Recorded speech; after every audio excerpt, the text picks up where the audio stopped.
Good evening to you all. It gives me great pleasure to introduce tonight's speaker, Kassia Sinclair. And apologies to any of you who were expecting Tim Wonnacott tonight, but he's come a cropper on a bicycle in France, so I'm standing in for him as his son.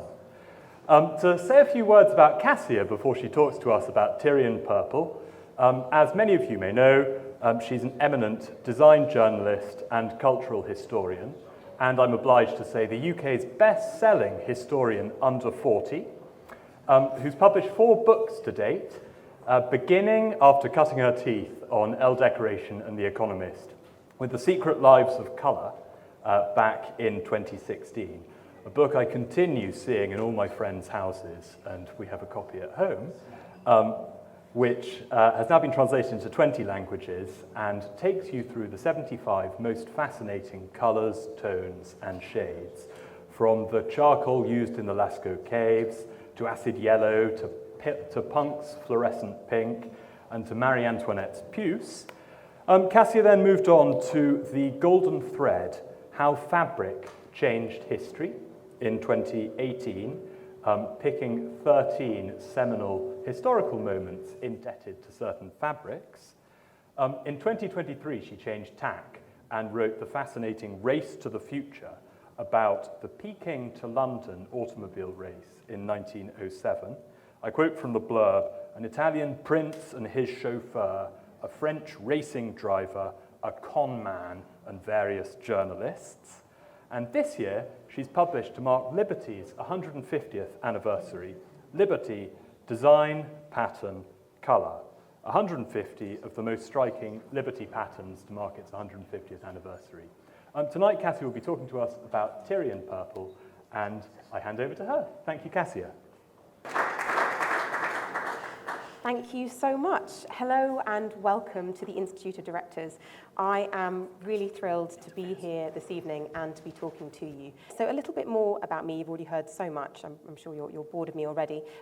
But I am the author of 4 books, but I'm probably best known for my first one, which is The Secret Lives of Colour, which investigated the stories of 75 different hues, pigments, and shades. And what drove me to write the book is I wanted to treat colours rather like character sketches and look at them in more detail, tell their stories, but also pick out the most interesting and illuminating moments from their history. And like I said, that book deals with 75 different stories. And when I was asked to give the talk here tonight, I did wonder whether it might be possible to cover all 75 in the 15 to 20 minutes. But the more I tried, the harder it became. And there was a heated negotiation. And eventually I was bargained down to just talking about one. Obviously, my negotiation skills need work. So the title of today's talk is Tyrian Purple, The Colour of Power. Now, you might be wondering what colour and power have to do with one another, but actually they are natural bedfellows. Colour has been used as a tool for communicating various types of different power for as long as we know, or as long as we can sort of see back in history. Probably the best and most basic example is looking at things like cave art and handprints on caves, people literally using pigment and their own hands to indicate, I am here. The stories of colour include stories of trade, mining, slavery, and personal adornment, all of which use colour as a way of signalling different types of power. You might be wondering, if this is a talk about colour and power, why I've chosen this image, which I hope you can see there, which is a little bit bland. It's just a picture of some small packages, some small parcels with spidery writing on them. And you might be thinking, that doesn't seem very redolent of power at all. Well, in fact, this photograph is one that I'm really fond of. It's taken from the archives of Windsor and Newton. And most of these packages sort of date back to the 18th century, 18th and 19th centuries. They were, of course, engaged in bringing pigments from all over the world and distributing them to artists. And their archives are full of pigments, as you might imagine, but also letters from harried artists wondering how on earth they might be able to get hold of some of the more recherche pigments that they wanted to use, and wondering about the costs of them, being unable to afford various different colours. And this is where we come into the power, purchasing power. Lots of artists, and in fact art history, can be determined through the lens of what pigments artists had access to. Even incredibly well-known and sought-after artists had difficulty affording certain types of pigments. One of the classic examples is ultramarine.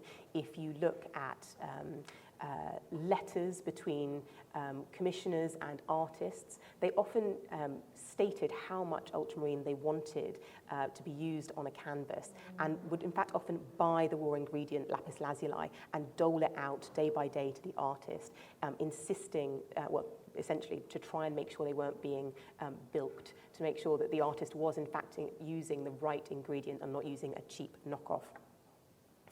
Also, different artists living in different areas found that their money could stretch more or less far. So if you were living in Northern Europe, your ultramarine would cost a lot more than if you were living near Venice.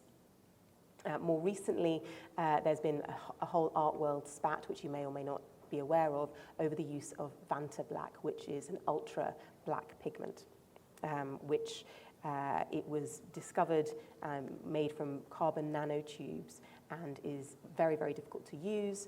And this caused a furore when Anish Kapoor developed exclusive rights with the company. So I hope I've managed to persuade you that colour and power are intertwined. But of course, if you're looking for the most potent example of colour and power, then you really have to look no further than Tyrian purple.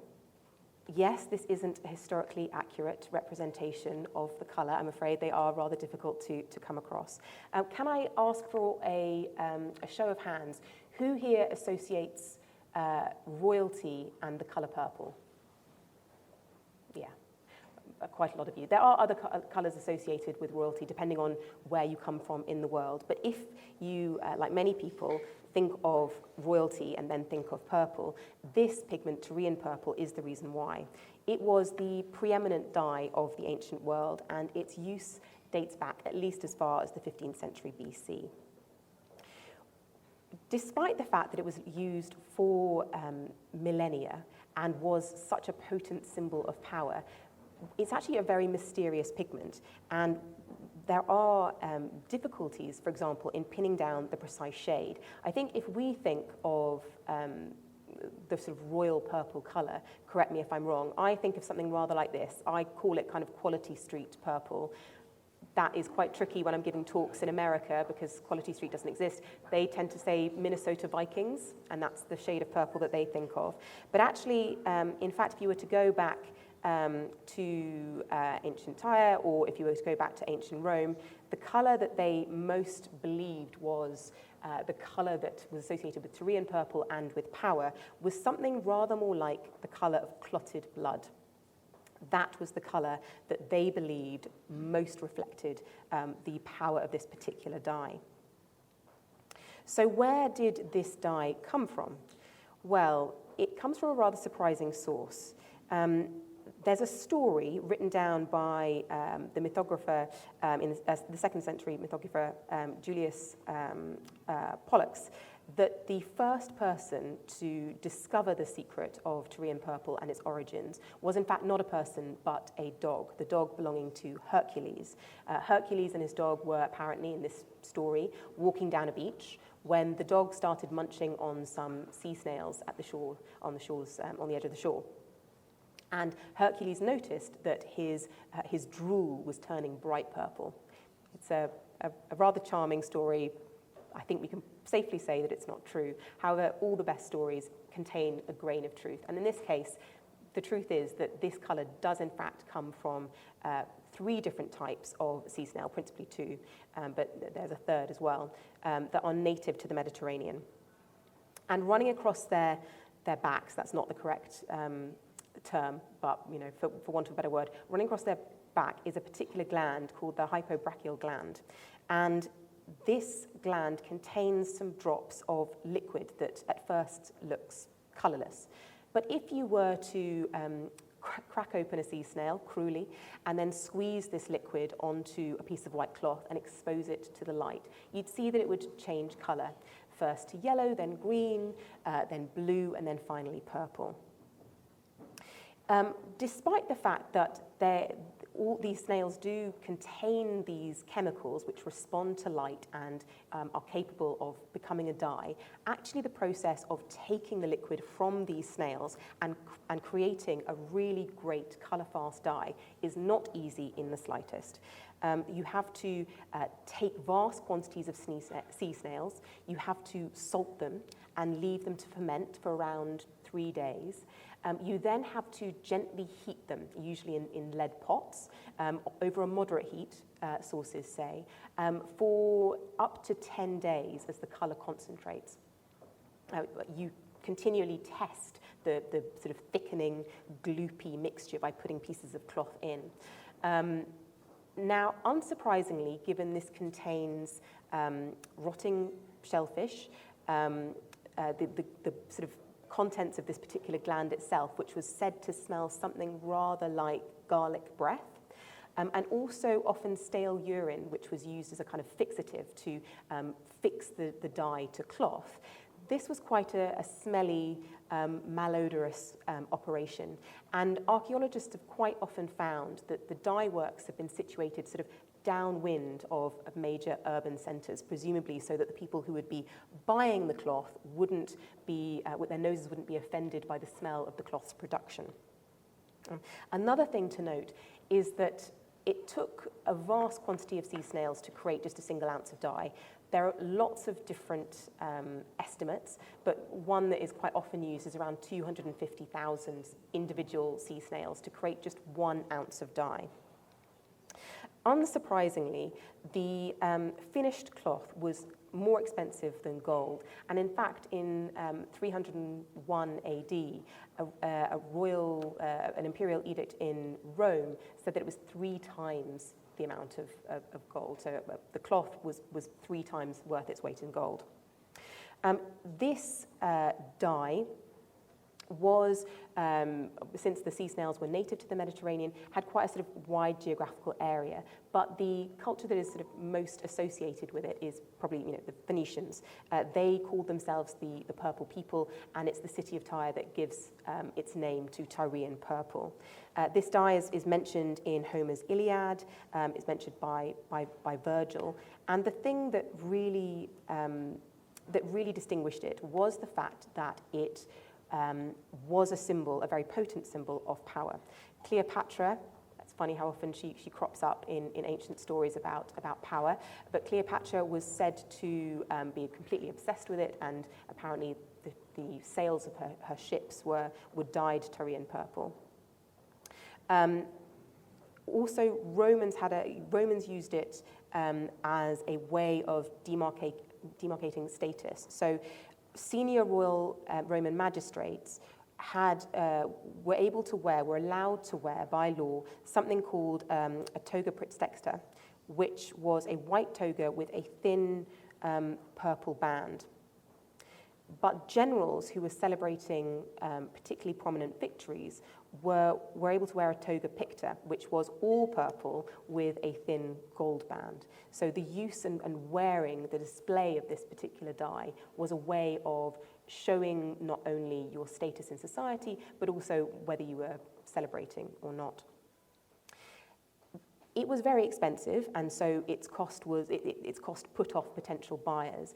But even as the costs began to rise and rise, this still wasn't enough to put people off. And so laws started being passed restricting its consumption still further. And it was really jealously guarded. There are lots of kind of apocryphal stories.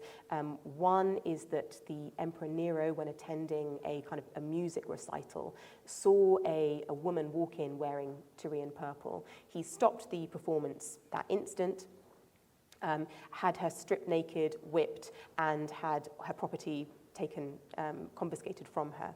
There's also another story about the king of Mauritania in 40 AD, who was sort of quite a sort of a friend, an ally, a political ally to the emperor, but he turned up to a performance, gladiatorial performance, wearing a purple robe, and again was instantly executed for sort of daring to usurp this symbol of power. Also, it was used particularly by Byzantine rulers as a way of sort of securing their legacy and making sure that their offspring would become the rulers. So they would try and make sure that their offspring were born in the purple, in rooms which had a lot of purple in them, both cloth, Tyrian purple cloth, but also porphyry stone, a little bit like that, that you can see in the window over there. Tyrian's purple reign ended in around 1453, which with the fall of Constantinople. So you might have noticed when I was describing the procedure by which Tyrian purple is made, that I was a little bit vague, both to spare your delicate sensibilities, because we're talking about rotting shellfish here, but also because the recipe is really mysterious. It was basically lost, and this is the reason why it was lost. With the fall of Constantinople, the dyeing industry, which was centered in this place by this time, completely collapsed and recipes disappeared. So thereafter, Tyrian purple fell into myth and legend, but this still gave the legend of purple still gave purple itself this aura, and people tried for in the subsequent centuries to revive purple industries using all sorts of different dye stuffs, including types of lichen, and there was also another purple dye made out of bird guano. It is really amazing when you're talking about dye how often you end up talking about pee and poop. Sorry about that, but yes, bird poop guano was used to make a purple dye. And quite often these purple dyes were called Tyrian purple or called imperial purple to recall the legend of the original purple dye. So Tyrian purple had lots of swan songs, but it had one in particular that I thought was really worth mentioning. And this is the 19th century invention by a man called William Henry Perkin. Now, almost all the images you see of William Henry Perkin are like this. They show him as an old man, an older gentleman, bewhiskered, looking very respectable. But in fact, when he created the dye which would make him famous, he was 18. He was something of a rebel. He was a very gifted chemist.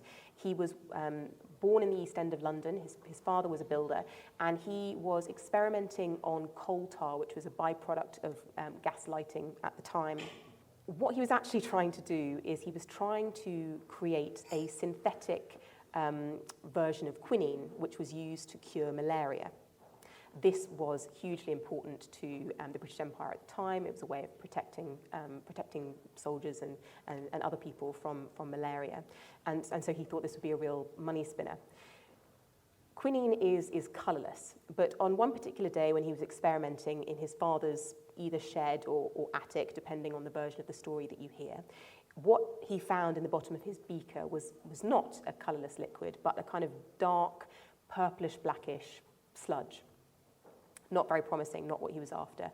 But he decides, because he's interested, to keep on experimenting with it, and eventually he creates a very vibrant purple liquid into which he dips a piece of cloth and realizes that he has created, quite by accident, an incredible light-fast purple dye, the first of the aniline dyes.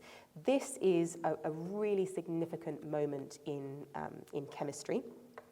But it also gives us lots of things that we still use today. So aniline dyes, not only was there a purple dye, but there were yellows, greens. It was the foundation of the modern synthetic dye industry, something that he had to fight very, very hard for, because people were so used to dealing with mollusks and vegetable roots that they weren't really interested in something created in a lab. But it also gave us things like the basis for creating aspirin, among other things.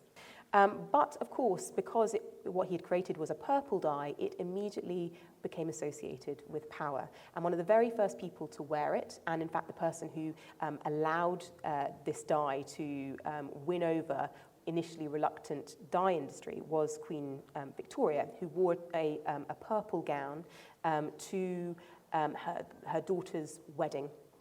And thereafter, because she was so fashionable and because people so admired her, she created a fashion trend, yet another example of power and colour. She wore it, so everyone else started to wear it.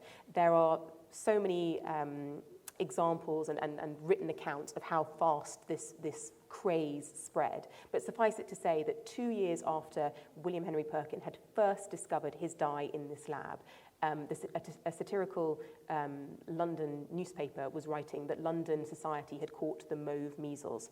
Mauve, incidentally, was the colour that William Henry Perkin decided to call his purple, but only after initially wanting to call it imperial purple.